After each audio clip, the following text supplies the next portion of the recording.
the communists took over a country, one of the first things that they did was to confiscate all the privately held weapons. But even more insidious than the theft of the people's weapons was the theft of their history. Official communist historians rewrote history to fit the current party line.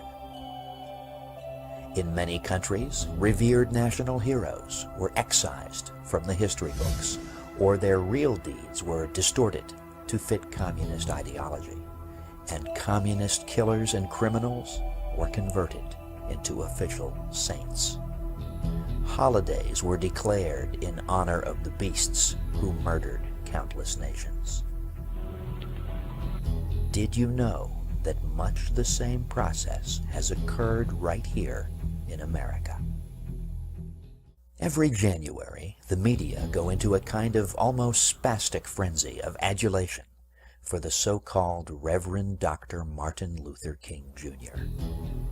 King has even had a national holiday declared in his honor, an honor accorded to no other American. Let's take a look at this modern-day plastic god. Born in 1929, King was the son of a black preacher known at the time only as Daddy King. Daddy King named his son Michael. In 1935, Daddy King had an inspiration to name himself after the Protestant reformer Martin Luther. He declared to his congregation that henceforth they were to refer to him as Martin Luther King, and to his son as Martin Luther King Jr. None of this name-changing was ever legalized in court. Daddy King's son's real name is to this day Michael King. The first public sermon that King ever gave in 1947 at the Ebenezer Baptist Church was plagiarized from a homily by Protestant clergyman Harry Emerson Fosdick entitled "Life is What You Make It," according to the testimony of King's best friend of that time, Reverend Larry H. Williams. The first book that King wrote, Stride Toward Freedom, was plagiarized from numerous sources, all unattributed, according to documentation recently assembled by sympathetic King scholars Keith D. Miller, Ira G. Zepp Jr., and David J. Garrow. And no less an authoritative source than the 4 senior editors of the Papers of Martin Luther King Jr., an official publication of the Martin Luther King Center for Nonviolent Social Change Incorporated, whose staff included King's widow Coretta, stated of King's writings at both Boston University and Crozer Theological Seminary, quote, "Judged retroactively by the standards of academic scholarship, his writings are tragically flawed by numerous instances of plagiarism. Appropriated passages are particularly evident in his writings in his major field of graduate study, systematic theology," close quote. King's essay, The Place of Reason and Experience in Finding God, written at Crozer, pirated passages from the work of theologian Edgar S. Brightman, author of The Finding of God. Another of King's theses, Contemporary Continental Theology, written shortly after he entered Boston University, was largely stolen from a book by Walter Marshall Horton. King's doctoral dissertation, A Comparison of the Conceptions of God in the Thinking of Paul Tillich and Harry Nelson Wyman, for which he was awarded a Ph.D. in theology, contains more than 50 complete sentences plagiarized from the Ph.D. dissertation of Dr. Jack Boozer, The Place of Reason in Paul Tillich's Concept of God. According to the Martin Luther King Papers, in King's dissertation, quote, "Only 49% of sentences in the section on Tillich contain 5 or more words that were King's own," close quote. In the Journal of American History, June 1991, page 87, David J. Garrow, a leftist academic who is sympathetic to King, says that King's wife, Coretta Scott King, who also served as his secretary, was an accomplice in his repeated cheating. Reading Garrow's article, one is led to the inescapable conclusion that King cheated because he had chosen for himself a political role in which a Ph.D. would be useful, and lacking the intellectual ability to obtain the title fairly, went after it by any means necessary. Why then, one might ask, did the professors at Crozer Theological Seminary and Boston University grant him passing grades and a PhD?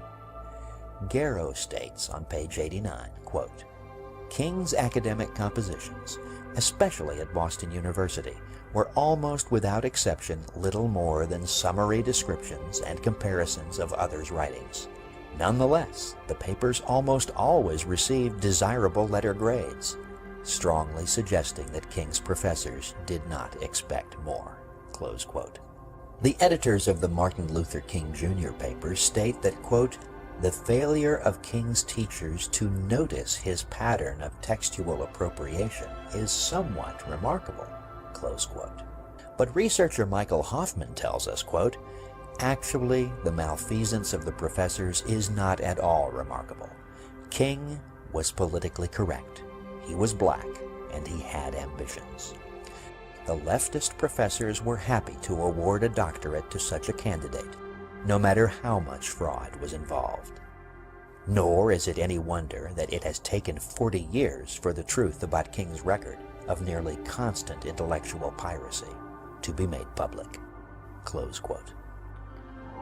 Supposed scholars who in reality shared King's vision of a racially mixed and Marxist America purposely covered up his cheating for decades. The cover-up still continues. From the New York Times of October 11, 1991, page 15, we learn that on October 10th of that year, a committee of researchers at Boston University admitted that, quote, "There is no question but that Dr. King plagiarized in the dissertation. However, despite its finding, the committee said that, quote, no thought should be given to the revocation of Dr. King's doctoral degree, an action the panel said would serve no purpose," close quote. No purpose indeed. Justice demands that in light of his willful fraud as a student, the titles Reverend and Doctor should be removed from King's name. Well, friends, he is not a legitimate reverend, he is not a bona fide PhD, and his name isn't really Martin Luther King Jr. What's left? Just a sexual degenerate, an America-hating communist, and a criminal betrayer of even the interests of his own people. On Labor Day 1957, a special meeting was attended by Martin Luther King and 4 others at a strange institution called the Highlander Folk School in Monteagle, Tennessee. The Highlander Folk School was a communist front, having been founded by Miles Horton, Communist Party organizer for Tennessee, and Don West, organizer for North Carolina. The leaders of this meeting with King were the aforementioned Horton and West, along with Abner Berry and James Dombrowski, all open and acknowledged members of the Communist Party USA. The agenda of the meeting was a plan to tour the southern states to initiate demonstrations and riots. From 1955 to 1960, Martin Luther King's associate, advisor, and personal secretary was one Bayard Rustin. In 1936, Rustin joined the Young Communist League at New York City College. Convicted of draft dodging, he went to prison for 2 years in 1944. On January 23, 1953, the Los Angeles Times reported his conviction and sentencing to jail for 60 days for lewd vagrancy and homosexual perversion. Rustin attended the 16th convention of the Communist Party USA in February 1957. 1 month later, he and King founded the Southern Christian Leadership Conference, or SCLC for short. The president of the SCLC was Dr. Martin Luther King Jr. The vice president of the SCLC was the Reverend Fred Shuttlesworth, who was also the president of an identified communist front known as the Southern Conference Educational Fund, an organization whose field director, a Mr. Carl Brayton, was simultaneously a national sponsor of the Fair Play for Cuba Committee, of which you may have heard. The program director of the SCLC was the Reverend Andrew Young, In more recent years, Jimmy Carter's ambassador to the UN and mayor of Atlanta. Young, by the way, was trained at the Highlander Folk School, previously mentioned. Soon after returning from a trip to Moscow in 1958, Rustin organized the first of King's famous marches on Washington. The official organ of the Communist Party, the Worker, openly declared the march to be a communist project. Although he left King's employ as secretary in 1961, Rustin was called upon by King to be second in command of the much larger March on Washington, which took place on August 28, 1964. Bayard Rustin's replacement in 1961 as secretary and advisor to King was Jack Odell, also known as Hunter Pitts Odell. According to official records, in 1962, Jack Odell was a member of the National Committee of the Communist Party USA. He had been listed as a Communist Party member as early as 1956. Odell was also given the job of acting executive director for SCLC activities for the entire Southeast, according to the St. Louis Globe-Democrat of October 26, 1962. At that time, there were still some patriots in the press corps, and word of Odell's party membership became known. What did King do? Shortly after the negative news reports, King fired Odell with much fanfare. And he then, without the fanfare, immediately hired him again as director of the New York office of the SCLC, as confirmed by the Richmond News Leader of September 27, 1963. Also in 1963, a black man from Monroe, North Carolina, named Robert Williams, made a trip to Beijing, China. Exactly 20 days before King's 1964 March on Washington, Williams successfully urged Mao Zedong to speak out on behalf of King's movement. Mr. Williams was also around this time maintaining his primary residence in Cuba, from which he made regular broadcasts to the southern United States 3 times a week from high-power AM transmitters in Havana under the title Radio Free Dixie. In these broadcasts, he urged violent attacks by blacks against white Americans. During this period, Williams wrote a book entitled Negroes with Guns. The writer of the foreword for this book? None other than Martin Luther King, Jr. It is also interesting to note that the editors and publishers of this book were, to a man, all supporters of the infamous Fair Play for Cuba Committee. According to King's biographer and sympathizer, David J. Garrow, quote, King privately described himself as a Marxist, close quote. In his 1981 book, The FBI and Martin Luther King, Jr., Garrow quotes King as saying in SCLC staff meetings, quote, "We have moved into a new era, which must be an era of revolution. The whole structure of American life must be changed. We are engaged in the class struggle." Close quote. Jewish communist Stanley Levison can best be described as King's behind-the-scenes handler. Levison, who had for years been in charge of the secret funneling of Soviet funds to the Communist Party USA, was King's mentor and was actually the brains behind many of King's more successful ploys. It was Levison who edited King's book, Stride Toward Freedom. It was Levison who arranged for a publisher. Levison even prepared King's income tax returns. It was Levison who really controlled the fundraising and agitation activities of the SCLC. Levison wrote many of King's speeches. King described Levison as one of his, quote, closest friends. The Federal Bureau of Investigation had for many years been aware of Stanley Levison's communist activities. It was Levison's close association with King that brought about the initial FBI interest in King.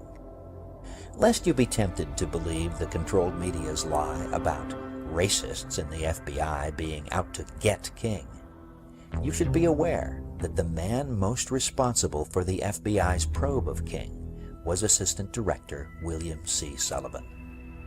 Sullivan describes himself as a liberal and says that initially, quote, "I was 100% for King because I saw him as an effective and badly needed leader for black people in their desire for civil rights," close quote.